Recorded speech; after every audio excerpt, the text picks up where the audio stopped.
hojjetu waaqayyo inni gaarii ta'e maqaan isaa barbaadamee galateeffamu. Dhugumadhaa akkan iddoo kana dhaabbadhu kana miti haalli isaa ulfaataa ture. Baay'een keessan beektu agartanittis baay'een keessan marga dhuftanii agartanittu.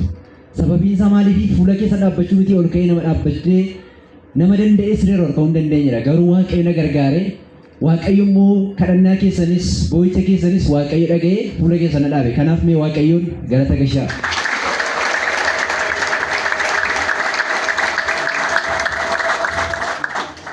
Dhugumadha waan salphaa miti.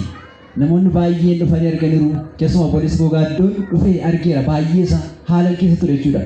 Sababiin isaa maaliif sireen ciisurraa ka'ee teessumarra taa'uudhaan nan hawwa. Dhugaadha sireenirraa ka'ee teessumarra taa'uudhaan nan hawwa. Maaliif uffanni yoo narraa bu'ee uffata ofitti deebisee uffachuu hin danda'u yoo namni itti buusee malee. Baay'ee haala ulfaataadha.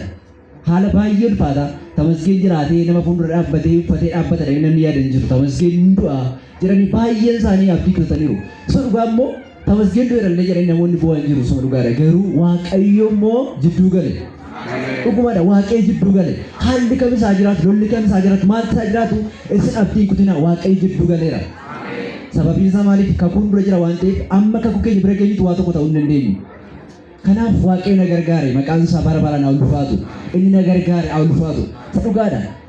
Inni duraatti keessumaa haati manaa koo baay'ee na wajjin rakkattee baay'ee hoolmaa guddaa naaf oolte. Isa dhugaadha. Haati na dhalte yookaan obboloonni wajjin na dhalte ammas naaf hin taane. Akka tokko tokkotti yeroo ilaalu namoonni tokko tokko gaafa nama dhukkubsatu nama dhiisanii nama biraa deemu namoota baay'ee argeera. Maaliif ijoollee faana jettee ana faana jettee baay'ee gatii guddaa na faana baastee mee kanaafis waaqayyoon naa galateeffadhaa.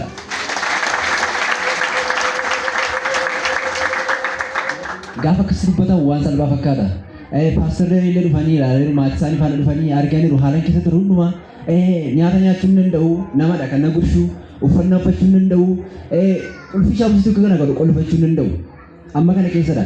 Garuu waaqayyo immoo imimmaan keessan dhaga'ee kadhataa keessan dhaga'ee maal godhe fuula keessan na dhaabeera. Kanaaf waaqayyoof galatatu ta'a.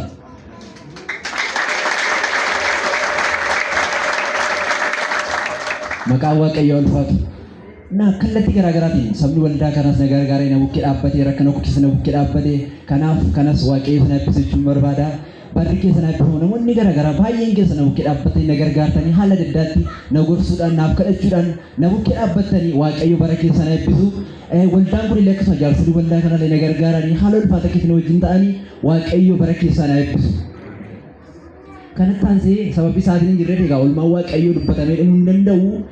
As keessatti karaa jaarsoliis ta'ee karaa amantootaas wanta sin gaddisiisira yoo ta'e dhiifama nama godhaa keessuma gaggeessitoonni akkasii dhiifama nama godhan hin barbaada. Maaliif nama foonii taane nama walitti hin buune jechuun hin danda'amu.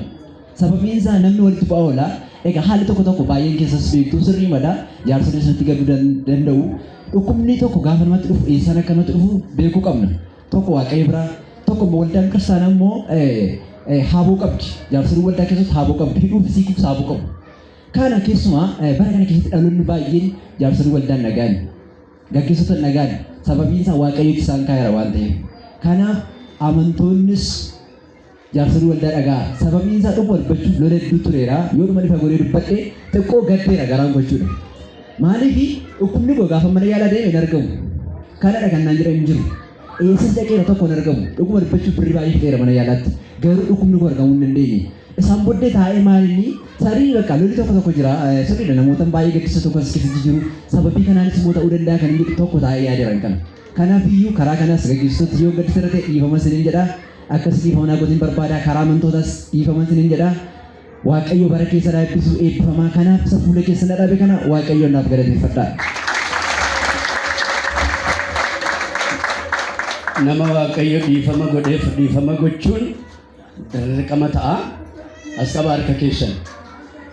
Waaqayyo inni amma ammaatti si gargaara amma si wajjin haa ta'u. Mee hin kadhannaaf amma waaqayyo isa fayyiseera harki isaa sirriitti akka duraaniitti function godhu qubni isaa sirriitti socho'ee isa kana waaqayyo amma akka isatti bu'u hundumti keessan harka keessan as qaba. Gooftaa Yesuus maqaan kee eebbifamu.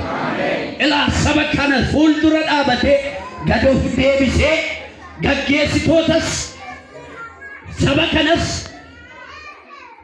dallansiiseera yoo ta'e dhiifama gaafate namni ati dhiifama